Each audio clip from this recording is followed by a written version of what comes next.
Om Shanti and welcome back to an all-new episode on Light of Knowledge. Our topic of discussion today is listening to your inner voice. There are times when we listen to our inner voice, and then there are times when we ignore it completely.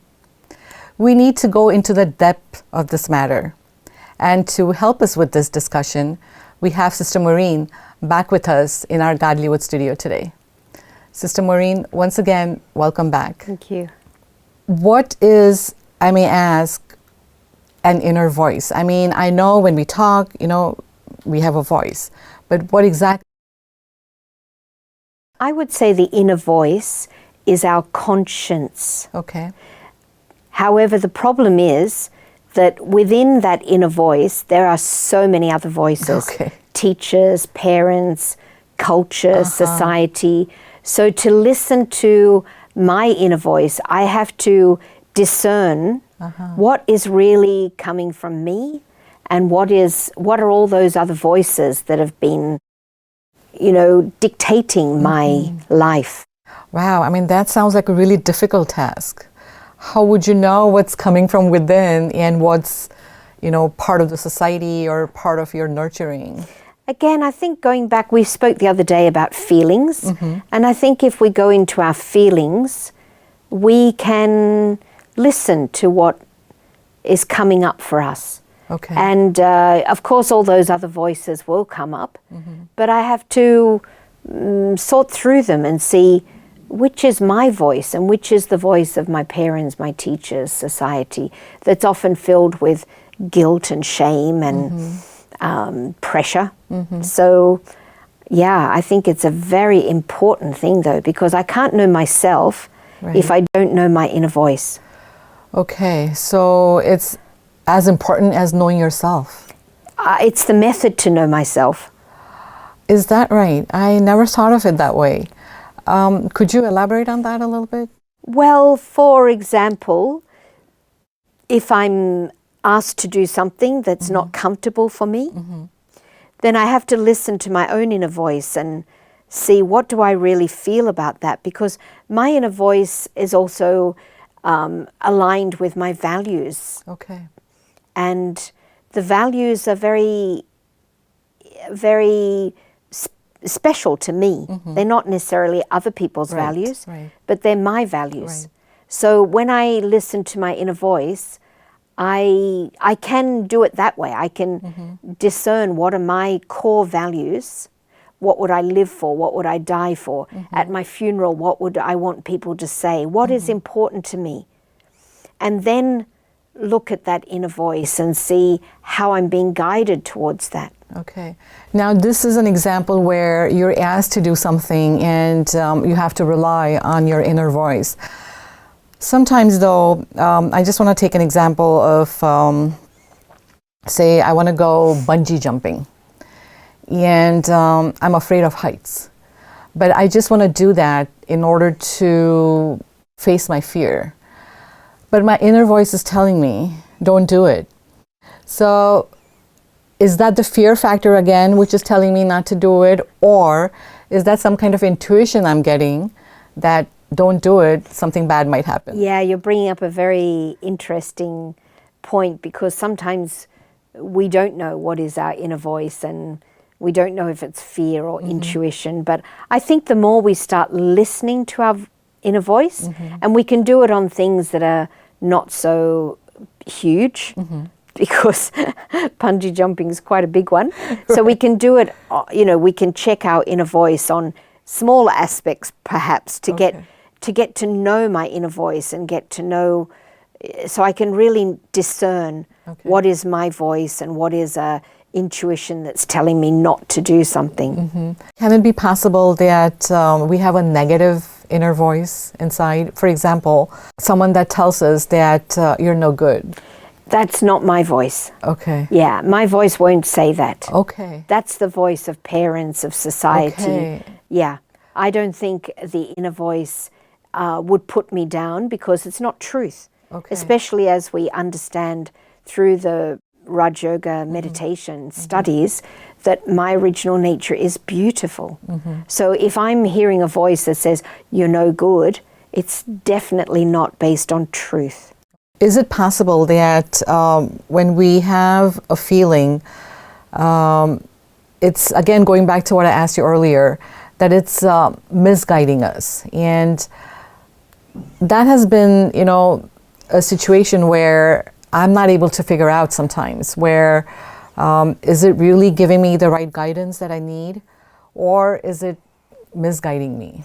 I think sometimes you have to take the risk. Okay. Because you'll only get to know your inner voice by listening to it. So I think sometimes we have to say, well, I'm not completely sure, but I'm willing to take responsibility for this decision. Okay. How do you listen to it? For me now, it tends to come up, like for a very simple example, when I was working in India on the project, The Future of Power, my inner voice said to leave. Okay. And yet I was happy. Oh. I enjoyed the project. There was no real reason to leave, but I just felt that if I follow this inner voice, nothing will happen. Whereas it wasn't a very healthy lifestyle. I was in a car all day, didn't really get any exercise, didn't drink because I didn't want to go to bathrooms. So it wasn't really very healthy. So I just went with that inner voice that said to leave. Okay. Yeah. And then when I was going back to Australia, I also had this thought I want to do some what we call Bowen therapy. For, I don't know why, I've never done Bowen therapy, but as it turned out, when I went back, the person I was working with, she was going to a Bowen therapist. They can treat two people at the same time. That therapist knew the BKs, hardly charged me any money. So it was just all right. So, and I don't even know if there was anything wrong with me. But I just listened to that inner voice because I think it's preventative. Why wait till I have a problem and then get a solution? I just thought, okay, I'm getting this thought, do it. Maybe the inner voice is protective. Yeah. Because it knew what was happening with you, with your body. You know, not getting enough rest, not getting enough water. So it was protecting you. And another question I had was this like a constant nagging feeling all the time, or was it popping up once in a while? No, it just was very clear. It was just very clear. And as I said, there was no reason for it as far as like I was enjoying what I was doing and I was enjoying the people I was with. But, and then when I went to Australia, they said to me, because I didn't know where I would go, because I've lived in many countries, and someone said, would you come back to Australia? And I said, if Brother Charlie asked me, I would. And the next day he asked me. So I just go with things like that. But I must say, there was one situation when I was in Cambodia and I was helping a charity. It was an orphanage. And everything was just flowing. People were offering to buy their land, to set up a model permaculture village for them, all of these things. And it was flowing. However, before we bought the land, I know that there's a lot of corruption in that country. So I thought, I'm going to really make sure that this is the right thing. And I found out they already owned the land. And I said to someone, how come it was like that? Because everything flowed so easily. So I felt it was meant to be. And the person said, you were blinded by your vision. So I had this beautiful vision, but I could have been blinded by it. So if we have... That was interesting. If we have set a specific goal in our mind, and it's like we have to achieve that no matter what, then we allow that to interfere with our inner voice. Yeah, and it wasn't even a goal. It was just that it was flowing. So when things flow, we think, oh, it's meant to be. It's meant to be. See, it's all happening. So it was a very good lesson for me because we can be blinded by our vision. That's very true and a very important point. I mean, we have to keep this in mind. Yeah, just because it's all flowing doesn't mean it's still right. When you say an inner voice, is it just a voice, or can it be like a picture that you see in your mind or some kind of visuals that you get? Could that be part of your inner voice as well? Possibly, but for me it's voice. Like even the way I ended up in Taiwan, one morning, 4 o'clock in the morning, I heard this voice, and it said, go to Taiwan and open a center. Wow. It just came like that. Wow. So I checked with our regional coordinator, and she said, why not? And then when I called the nearby country, Hong Kong, and I said, I'm going to Taiwan to open a center. I had no money, I hardly speak the language, and I only knew one person. But I said, I'm going, because it just seemed, it was so clear. And then when I called that center in Hong Kong, they said, oh, there's someone here who's been offering to financially help to establish a center. So it was the right calling, and everything has gone very well. That's really good. So, you know, I mean, that was not what I didn't create that. It came. It sounds like when you are connected with the Supreme Consciousness, and there's a lot more clarity in your mind, and maybe your intellect is pure, these inner voices will get more powerful, in the sense they will not misguide you. It almost sounds like. It seems like. And but still, I would not act on something as big as that without checking with one of our seniors. And I think we're very fortunate to have wise elders that we can check things with. Like, I wouldn't act on something like that without checking it with a senior. Because it could be your own imagination also. Yes, that's But the fact that she said yes just kind of go with it. Made it go ahead. Right. When it comes to inner voice, you know, if we look at a scenario, for example, a physician having a wonderful practice, and his inner voice tells him that he has to be, for example, a musician, you know, completely not in line with his profession. And there's a lot at stake, because he has a big practice built up. He has his family to support. They're living a certain lifestyle. Under these situations or the circumstances, how practical would it be to listen to your inner voice, leave your medical practice, and come back? I mean, not even say come back to being a musician. You have to start from scratch, because... When I see in someone's life everything just working, I often ask them, did you just make a really big decision? And I find they did. And then the magic flows. I think when you have the courage to do something like that, I've seen how amazing it flows. Whereas if he'd waited, you know, kept his practice and then started to learn music, it doesn't seem to work from what I've observed. It seems to work when we just really have that courage and go for it. A lot of times people talk about inner voice where when it comes to your profession, maybe they are in a different profession, and all along they have this feeling that they should be in another profession. But like you just discussed, I mean, it's not practical to just quit one profession and go into another profession just based on your inner voice. It's probably easier if you consult with somebody you trust and maybe let it flow in that direction. Yeah, I think as much as you have courage, that much you experience the return of it. So I think the courage to do what our inner voice is calling really does work magic. So I think for most people who have followed that inner voice, they've gone beyond what they would have ever imagined. Yeah, that sounds interesting.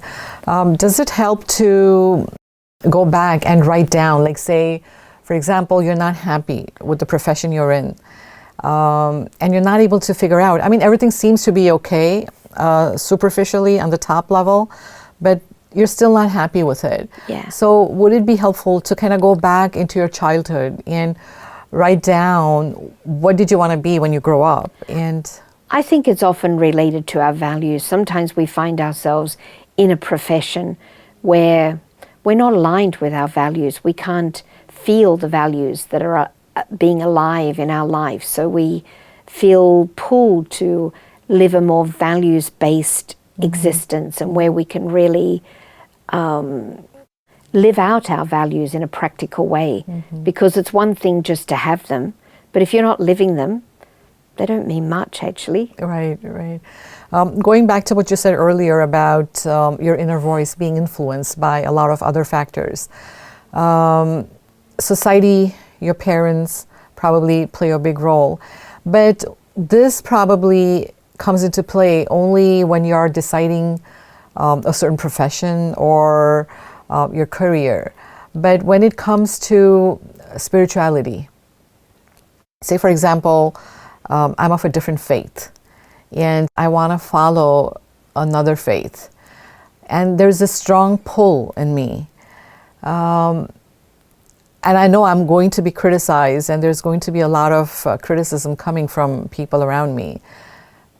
That probably also requires courage, like you said. Yeah, because of the community. Yeah. But that also comes back to my core beliefs, not only my values, but my core beliefs. If I'm following something that I don't really believe in, then I feel compromised in myself. So I think we do have to have a lot of courage to change religion if that's what we're feeling very clear Strongly about it. Yeah. And I guess we need some divine intervention at this point too, where there's a lot of clarity that yes, this is the path, that's going to be good for me. Yeah. Sister, I also wanted to ask you,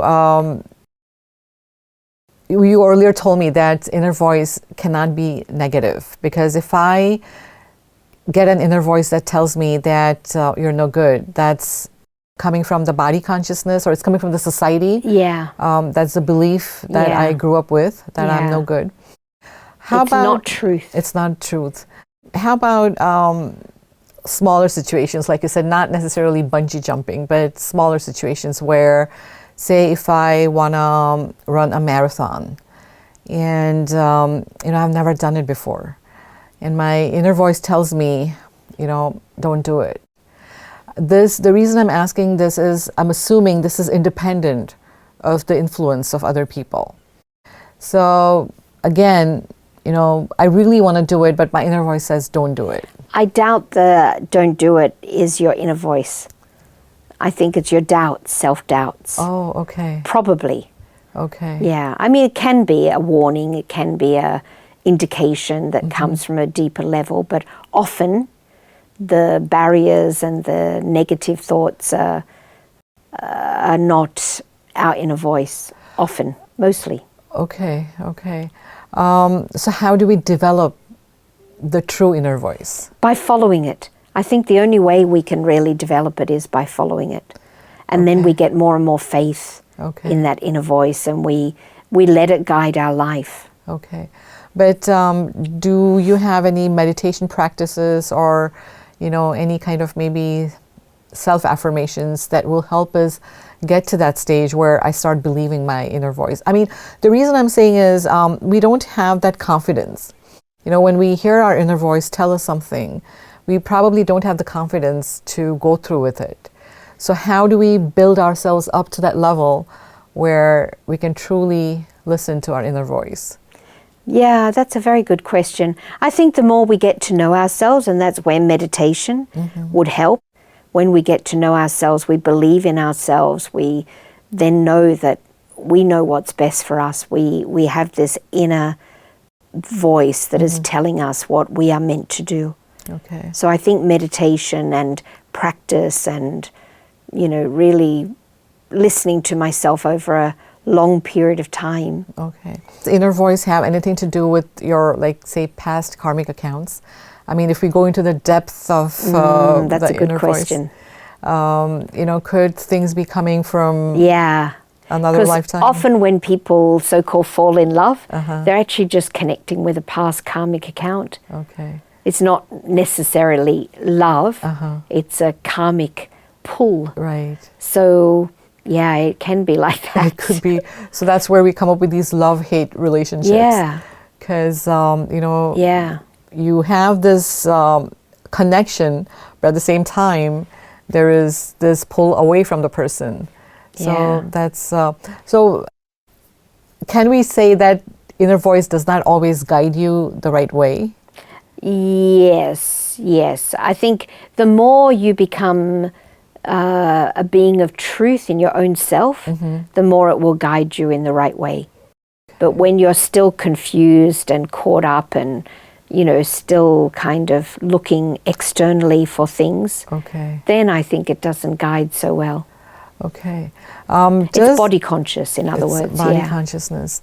Can we use our inner voice to, say, manifest things? I mean, if we want something externally in our life, is there a way? I mean, maybe this sounds like we're trying to manipulate our inner voice, but if we dwell on a certain situation for long, will that kind of help us understand the inner voice? It's not the way it operates for me. Okay. Like for example, years ago, when we opened our first retreat center in Oxford, I just had this voice inside. I want to go. I'm meant to go. I feel it. If I don't go, it's okay. But, I'm surrendered. I don't have any money. I was living in Hong Kong. But I booked a ticket. And I thought, if I'm meant to be there, I'll be there. And the next day, somebody offered she said, I'm putting my children in summer school. Will you come with me? I'll pay for your fare in England. Wow. And it was the same date I booked. Wow. So I've got lots of experience of that kind of thing where it's like, wow. Yeah. Yeah. I mean, that's a very strong inner voice. I mean, I have had experiences where you have this very strong feeling where you have to do this or you have to be at a certain place. But the examples and the questions I was asking you were more for those times when it's kind of iffy. We're like not truly convinced by our inner voice. And that's where, as I understand, you said the meditation practices will help. And, we'll get that clarity as we go along. And maybe talking to someone that you think is not going to influence you. Somebody neutral that will just reflect back to you what you are saying. Okay. Sister Maureen, thank you so much once again for this beautiful discussion on inner voice. And, you've mentioned things that I was not aware of. So I hope it gave our viewers as much clarity as I got from this discussion. So thank you once again. Thank you. The most important aspect that we learned today from this discussion was to stay in truth, to practice truth throughout your life. And that's the only way that your inner voice is going to guide you and take you to higher places. With these words, I thank you for watching. And we definitely would look forward to seeing you again in our next episode. So until then, take care and Om Shanti.